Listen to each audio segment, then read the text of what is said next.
एक दिन हम वहां, बहुत गरीब स्थान है, आज भी जाके कोई देख ले, बहुत बड़ा जंगल है।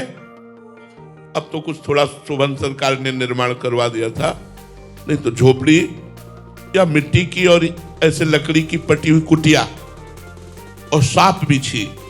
कितने सांप, शाम के ऐसे देखो तो फड़कारे घूम रहे, बिच्छू। वहां लोग आते नहीं, कोई घाट नहीं है, बिल्कुल गंगा के किनारे कच्चे स्थान पर, और बड़े विशाल विशाल वृक्ष जंगल है। वहां 2 रोटी और अरहर की दाल 24 घंटे में एक बार मिलती थी। एक पुजारी जी थे जो बना देते थे, जो 2-3 संत रहते थे उनको दे देते थे। 2 रोटी सिर्फ, 12 महीना कोई फल, मीठा, चाय, नाश्ता, कहीं कुछ नहीं, रुपया पैसा ये सब कहीं कुछ नहीं, बस 2 रोटी, गांव से आटा और अरहर की दाल 1 कटोरी। अब वो 24 घंटे में आपका जब मन होता पाओ, तो 2 बजे दिन में पाते थे। रात दिन भजन, बस गंगा किनारे बैठे रहना। कुटिया आए तो 2 रोटी और दाल पाई, और एक बारंडा कच्चा था तो उसके नीचे लेटे। आज एक विशेष आनंद था, यही लेटे, थोड़ी देर में हमारे हाथ पैर शून्य होने लगे।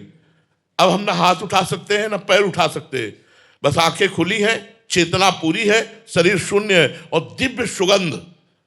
मेरा ये क्या हो रहा है, मतलब एक अलौकिक। इतने में देखा बिल्कुल पास ही गंगा थी, गंगा जी की धारा से एक संत भगवान, श्वेत वस्त्र धारण, श्वेत बाल, दिव्य तेज प्रकट हो रहा है। ये स्वप्न नहीं, ये ठीक दोपहर 2 बजे के बाद की बात है, जब हम प्रसाद पाके लेते, और जैसे जैसे वो नजदीक आ रहे वैसे वैसे सुगंध, उन्हीं के श्री अंग की सुगंध पहले आई थी, सुगंध से भर गया वातावरण। नजदीक आए और सर गोद में रखा, हम वैसे जड़ एकदम है, आंख खुली है, जड़ एकदम है, ऐसे मस्तक पर हाथ फेरने लगे और एक मंत्र दिया था, एक मंत्र उच्चारण किया। बड़ी बड़ी कृपा, बड़ी कृपा, संतों की बड़ी कृपा। आज के 35-40 वर्ष गुरु नानक साहब का दर्शन गंगा किनारे हुआ, दिव्य रूप में ऐसे प्रकट हुए। एक ऐसे दुपट्टा डाले हुए थे और उसमें कुछ लिखा हुआ था, मुझे पता नहीं क्योंकि वो हमें पंजाबी का ज्ञान नहीं। एक ऐसे पट्टा सा पड़ा था और उसमें कुछ लिखा हुआ था, और बस ऐसे मुद्रा में बैठ। श्रीचंद्र जी का दर्शन हुआ। बड़े बड़े महापुरुषों का, संतों का कृपा पूर्वक दर्शन नाम के प्रताप से होता है।